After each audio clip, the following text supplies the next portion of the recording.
बस भाई बस, गाड़ी रोक दो, मेरे साले का घर आ गया।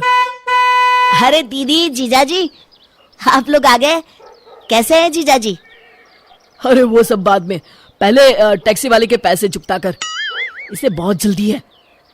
हाँ हाँ जीजाजी, मैं अभी पैसे दे देता हूँ। टैक्सी वाले भैया, कितने पैसे हुए आपके? जी कुल मिलाकर 6,000 रुपये। अरे मर गया रे, 6,000? भाई टैक्सी का किराया मांग रहे हो या हवाई जहाज का? अरे जीजाजी, ये क्या है? टैक्सी वाला 6,000 रुपये मांग रहा है। अब क्या बताऊं साले साहब, ट्रेन में सफर करने में आजकल मजा नहीं आता, इसलिए मैं टैक्सी बुक करके ही आ गया। अरे भाग्यवान, तुम बच्चों के साथ सामान लेकर अंदर चलो।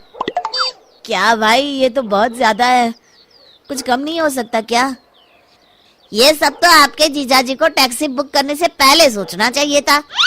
एक शहर से दूसरे शहर टैक्सी लेकर जाओगे तो इतने तो पैसे लगेंगे ना। मेरे पास समय नहीं है, जल्दी मेरे पैसे दो। ठीक है देता हूँ। मनोज मजबूर होकर टैक्सी वाले को पैसे दे देता है। फिर शाम को जब सब लोग खाना खा के उठते हैं, जीजाजी, ये आपका कमरा है। ओह, ये कमरा कुछ ठीक नहीं है। वो कमरा किसका है? वो मेरा कमरा है। हाँ, वो कमरा ठीक है। चलो बच्चों, हम वहां सोएंगे। अगली सुबह, अरे मालती, मेरी कार कहाँ चली गई? आपकी कार सुबह सुबह जीजाजी बाहर घूमने के लिए लेकर चले गए। अरे जीजाजी बिना बस में भी तो जा सकते थे, अब मैं ऑफिस कैसे जाऊंगा? तभी वहां मनोज की दीदी रेणुका आ जाती है। अच्छा, तो अब तू अपने जीजाजी को बस में भेजेगा? अरे तू खुद बस में क्यों नहीं चला जाता? अरे लेकिन दीदी। देख मनोज, अगर तू इस तरह की छोटी छोटी बातों पर मुंह फुलाएगा ना, तो हम आज यहाँ से चले जाएंगे। हाँ। अरे दीदी, आप तो बुरा मान गई, मैं तो मजाक कर रहा था। मनोज मन मार कर बस में बैठकर ऑफिस चला जाता है। फिर रोज किसी न किसी बहाने मनोज के जीजाजी उसकी कार लेकर चले जाते थे। उधर दूसरी तरफ रेणुका और उसके बच्चे पूरा दिन मालती से खाने के लिए तरह तरह की चीजें बनवाते थे। अरे मालती, मेरा दोस्त बिल्लू आया है, आज इसके लिए बढ़िया बढ़िया खाना बनाना। जी जीजाजी। कुछ दिनों के बाद, हाय रे मेरे कंधे, मर गया रे, रोज रोज बस में लटक के ऑफिस जाना अब मेरे बस की बात नहीं है। दर्द के मारे मेरा पूरा शरीर टूट रहा है। मालती, जरा मेरे कंधे तो दबा दो। अरे सारा दिन रसोई घर में खड़े खड़े और घर की साफ सफाई करने के बाद तो मेरे हाथ पैरों ने जवाब दे दिया है। अब तो मुझसे एक मक्खी भी नहीं मारी जाएगी। इस तरह रोज शाम तक दोनों बेहाल हो जाते हैं। फिर एक दिन, अरे भाई मनोज, मेरी दुकान पर तुम्हारे जीजाजी के पूरे 10,000 रुपए की उधारी हो गई है। भाई मैंने तो तुम्हारा मुंह देखकर उन्हें उधार दिया था, अब मेरे पैसे दे दो, मुझे बहुत जरूरी काम है। क्या? अरे मर गया रे, 10,000 की उधारी। फिर मनोज मन मारकर अपने जीजाजी की उधारी चुकता करता है। मालती, अब तो हद हो गई, अगर जीजाजी यहाँ और कुछ दिन रुके तो हम सड़क पर आ जाएंगे। आप सही कहते हैं जी, ये लोग इतनी आसानी से यहाँ से जाने वाले नहीं हैं, हमें दूसरा रास्ता अपनाना पड़ेगा। अगले दिन, अरे जीजाजी, आज आप घर पर ही हैं? ये लीजिए मेरी कार की चाबी, जाइए जाइए बच्चों को लेकर कहीं घूम आइए।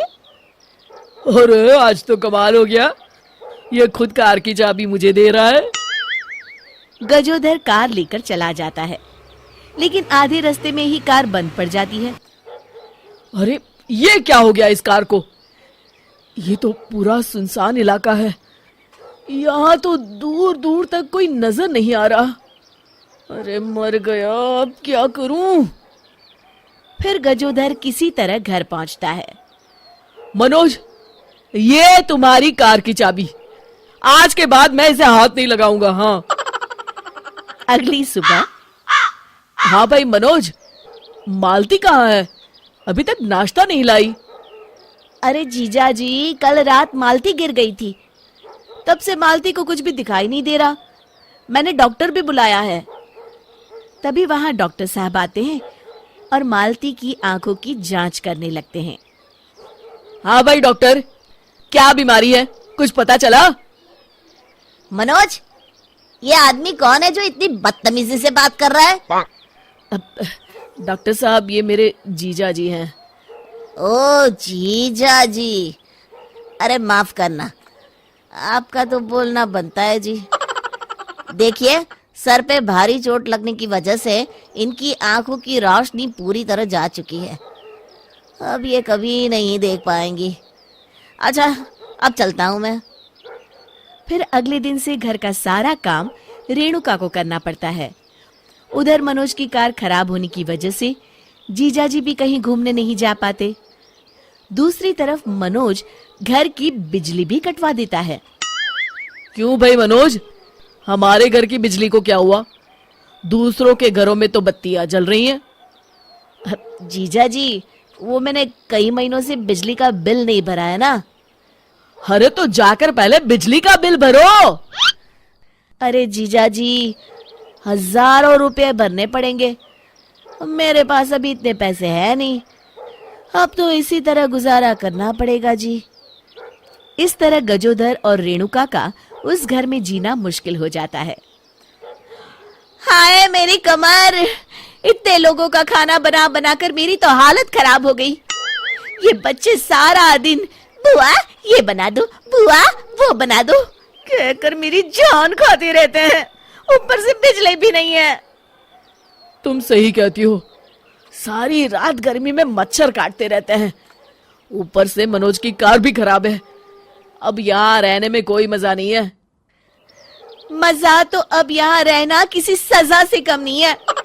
हम कल ही यहाँ से चले जाते हैं।